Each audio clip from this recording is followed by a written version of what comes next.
Welcome back, everybody. Good morning, YouTube. This is your buddy Choppadong coming at you with another little coaching video, little tips video. We're going to try and make this one pretty quick today. I know I say that and we go for a half hour, but today we're going to try and keep it as short as we possibly can.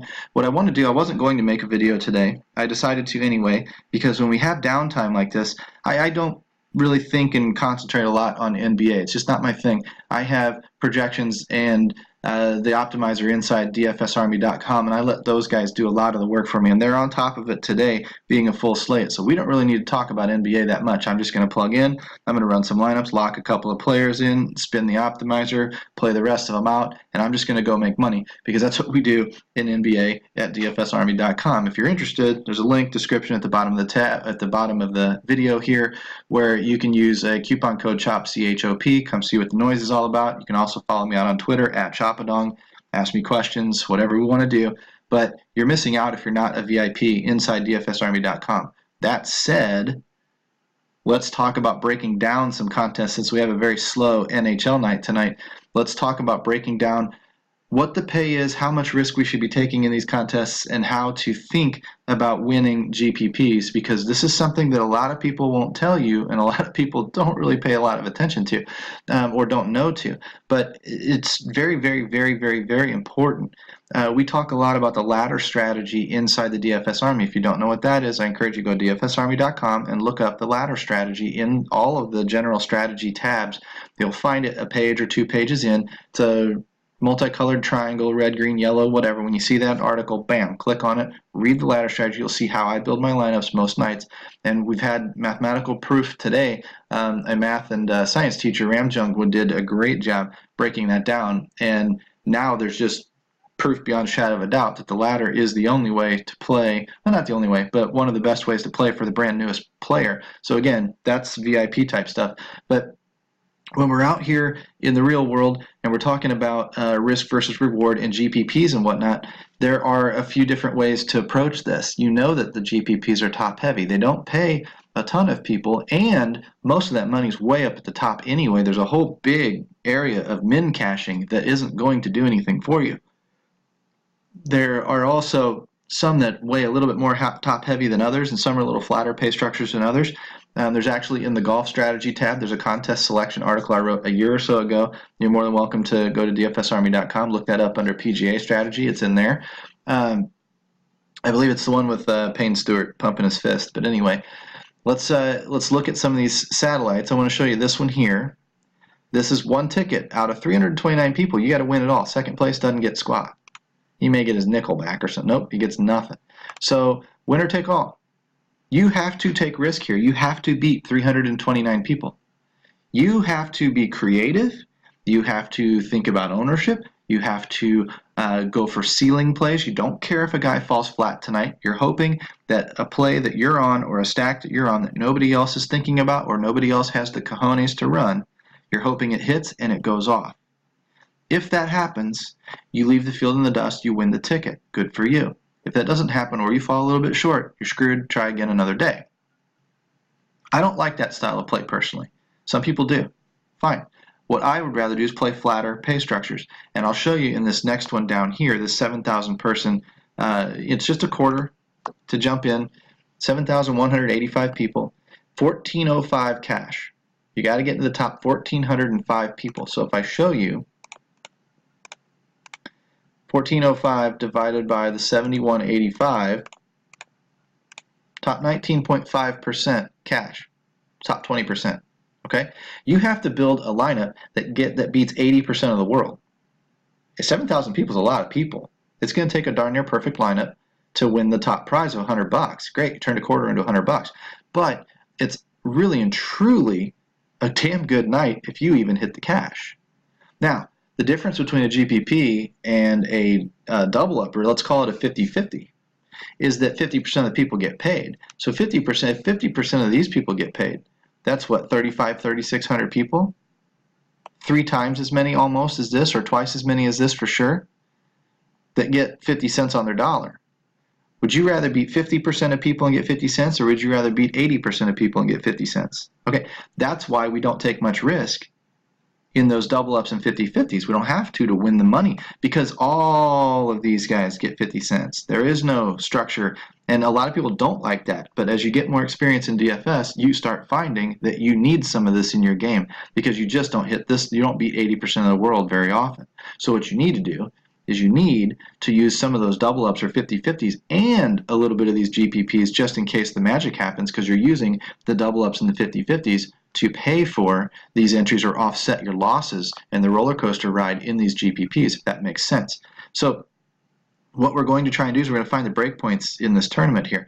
We know that the top 19.5% get paid. We know that we need to continue taking risk and continue focusing on upside because we want to keep climbing into this money deeper and deeper and deeper. Whereas in a 50-50, we just stop. We just try to cross that 50% line. I don't care if I finish 40th percent, 30th percent. I don't care if I win the thing. It doesn't pay me an extra to do it, so whatever. Doesn't matter to me. All I care about is getting across that 50% line. So again, I will sacrifice upside and risk and creativity for the safety and security of guys that will perform night in and night out. In a tournament, I don't care about safety anymore. I boom or bust, man, all the way. So now the top 20%, 19.5% of this get paid. All that means, really and truly, if you think about comparing it to other contests, let's say there's triple ups or 10-man leagues that pay the top 30% of the field. Well, the top 30% of the field here would be 71.85 times 0.3. We'd need to get to the top 2100. If we get in the top 2100, we'll triple up in those other contests, or we'll get paid in a 10-man league. We wouldn't even get paid here yet. It's another reason why those are safer contests. It's a little bit more, you can build for a little bit more safety. You don't need to take quite the risk in these that we need to worry about, because the reward just isn't there for the amount of risk that you're taking. You don't need to take that risk. But if we're going to climb a little bit higher, let's take, say, a 20-man league, for example, because those pay at the top 15% level. Let's take the 71.85 and find the 15% mark in this tournament. 1,077, still min cashing right there, 50 cents. That would pay me 2x or 3x, maybe 3x in a 20-man league. Okay, the next one, the 10% mark. If I get into the second place of a 20-man tournament, I get into the top 10%. That's what, 718th place. So, oops, still min cashing. That pays me, 5x in a 20-man league. I would, on my quarter, I'd be getting $2.25 back. I'm still only getting 50 cents here. You see how big this little area here swallows everybody up and forces them into the minimum cash so that they can pay out all these guys up here. If we hit the 5% barrier, that would win a 20-man league. Oops, got to multiply that by 0.05. 359th place. Oh, look at there. We got 4 times our money back. We got $1. 4 times our money back, which is okay. It's a good return on your investment. But the 20-man league would have paid you 10x, or would have paid you, what, $2.50? A lot better than this, okay? But the higher you climb, the more money you start unlocking. So if we get into what I consider kind of my barrier, is the top 1%. That's 71.85 for you little math wizards that are moving the decimal point over already. Decimal point over. You already know where I'm going. 71st, 72nd place. That's in here to the $2 mark. That's a top 1% lineup, and I get back 8x, okay, which is about standard, 6, 7, 8x. If you're lucky, 10x. But in a 100-man league, I get back 25x. Now, am I going to get into this area more often or this area over here? Obviously, this one.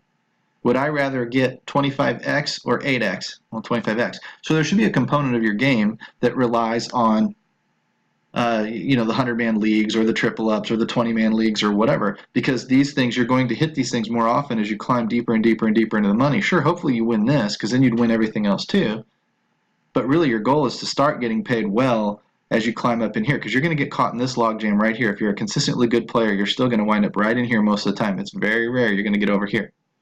That part we need to know. We need to teach the new people that. They need to understand. They need to set realistic expectations. Most of you think you'll plug in. If you play for a year or two, you'll hit $100,000 and it'll be... No, that's bullshit, man. Don't listen to the websites and all of us touts and whatever else that are just showing you the good stuff. You got to understand the real deal.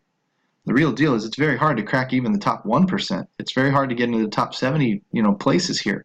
and really start unlocking the money. And even at that, you know, to release, say, you know, what's 25 times 225, or what's 25 times 0.25? $6.25. So to get past here, I got to get to the top 12. Well, the top 12 of 71.85 is 1/1000th of 1%, right? Or I'm sorry, 1/10 of 1%, 2/10 of 1%. I got to beat 98, you know, percent of the world, 99% of the world here. I got to get inside that top 1% and keep going. I got to get like 99.8 or 0.7%. I got to get past that much of the world to get into this stratosphere here, where I'm getting the same return that I would have had down here if I'd have played in just a 100-man league. Hopefully that's making a little bit of sense to you. Hopefully the light bulb's clicking on, because it's a very, very important concept to understand. If I minimize this, and we go searching for other contests that maybe pay a little bit better, and we'll see how they change. Let's scroll down a little bit. Tickets. Okay, 3,000 people. Let's see how this one works. Single entry tournament. Pull the calculator back out. 532nd out of 2975. Top 17.8%, so worse. There's going to be more min cashing here, or it's harder to hit the min cash in this tournament than it is the other one. Okay? But watch how the rest of this maybe starts to flatten out and pay us a little bit better. What's first place? 300 bucks? 300 on $1 is 300x? You know, what was 100 on a quarter? Well, that's pretty good. I don't know if it's 300x, but 100, you know, on a quarter, 400x. Okay, so this is a little better payout to the top. That tells me one thing. That last one was a little bit top heavy. This one's going to be a little flatter pay structure. 300x, you know, down to like the top 17%. There's going to be a little flatter spread in here. Now, when I go searching, what would we start with? 5%? 29.75 times 0.05%, 148. Get into the top 148 and we get 3x. You know, okay, so that's about on par with a 20-man league. Well, 5%, top 5% would have won the 20-man league. Get 3x here, you would have got 10x there. So again, we're still not there. 1% barrier that I like to look at is what, 29th, 30th? So 30th is 8x. That's about standard again. So the flatness must be coming from in here. Okay, we got a little less pay down here, which throws a little bit of the money higher up the tree. Less money going to the winner than the previous contest, which means more of it's getting sandwiched in here, which is fine. You know, there's nothing really wrong with that. It's just a little bit different way they organize their pay. Scroll down here a little bit more, find another tournament. $4 entry. We won't look at that one just yet. Let's look at the $5 single. Look at this, 357 people. Is it easier to beat 357 people, or 3,000 people, or 7,000 people? Well, the answer is 300. You're going to have more success down here at this single entry $5 tournament than you are those others, because you're going to win it more often. So let's see what winning it does. 200. So what's that, 40x on a $5 bill? Min cash is really 2.5x instead of 2x at 63rd place. So let's see, what's it take 63rd out of, you know, 357? 17.6%, so kind of like the second tournament, not quite like the first tournament. It's not quite that good. The 200x we know is 40 times, not 300 times. But you're not going to need near as perfect a lineup to hit that number either. Top, say, 15%, 357 times 0.15. 53rd, so min cash. Top 5%, 357 times 0.05. 17th place. So 20x or 4x. $20 on a $5 investment. Okay? So 4x as opposed to the 10x. It's better than the 3x we got in the other contest. So it's rewarding lower down here in the pay field than that other one did. 1% would be fourth place. So if I slide this guy over this way, fourth place is 50. So that's 10x. That's not too terrible. You know, and then the rest of the money gets chopped up to first, second, and third, which you're just not going to hit very often. You'll make a top 1% lineup occasionally, and that'll do okay here. The good news is if you get the 4th place here and get that $50, you really didn't have but 3 other people to beat before you really won the big prize. It's not like at the 1% level. If we go back to the other contest here really quick, it's not like here where when you get into the top 1% at 30th place, you've still got to beat all these guys. It's going to take a better score to do that. Or it's not like the ridiculous side of things, which is here, which you get the 71st place here, and then all of a sudden you've still got to beat 70 other people to win some pretty ridiculous returns on your investment. Some people like that chase. I don't like it because you're just not going to hit it very often. It's not realistic. So I like to back all my play with cash games, like I said before. Scroll down past the $5. Here, it's a $49 entry, or a 49 player entry for $12. Granted, the fee went up, but look, at $12, let's analyze this one and call it a day. $150 divided by 12, 12.5x. That's your return. So instead of 20x or 100x or 300x, you're getting 12.5x to win this thing. But you only have to beat 49 people to do it. So when you look over here at the cashing line, 9 out of 49 people cash. 18%, a little better than than the other couple of tournaments we looked at, right? Not quite as good as the dollar one, but again, the dollar one, you got to beat 7,000 people here to win. This one, you only got to beat 49 people. If we look at, say, top 5%, that would be 49. Quick math tells you it's 2nd or 3rd place. So 2nd or 3rd place pays 12x, or I'm sorry, 5x, or about 6, 7, 7x, something like that. Top 1% lineup is going to win this going away. You're going to win this one twice as often as you win a 100-man league, because it takes a top 2% lineup to have a shot at winning this, barring luck. I mean, you may run into somebody with a stellar score, but if you can win a 100-man league, you've definitely got a shot at winning this. So why not take a look at some of these other tournaments? Go up a little bit in the buy-ins that you play and give yourself a better shot at winning and leveraging 10 times, 15 times, 20 times your money. That's what's going to end up making you a more solid player, a more solid bankroll, and all of that good stuff.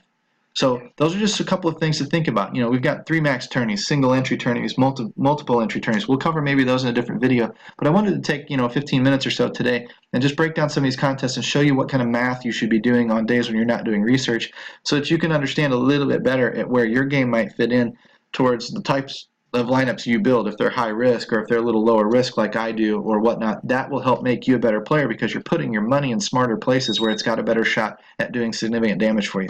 So anyway, this was Chop It On. Come to the VIP side of DFSArmy.com and learn a lot more about DFS, learn how to break down contests, how to become a profitable player, and on code CHOP, C-H-O-P, for a 10% discount, and we will see you on the inside. Later, guys.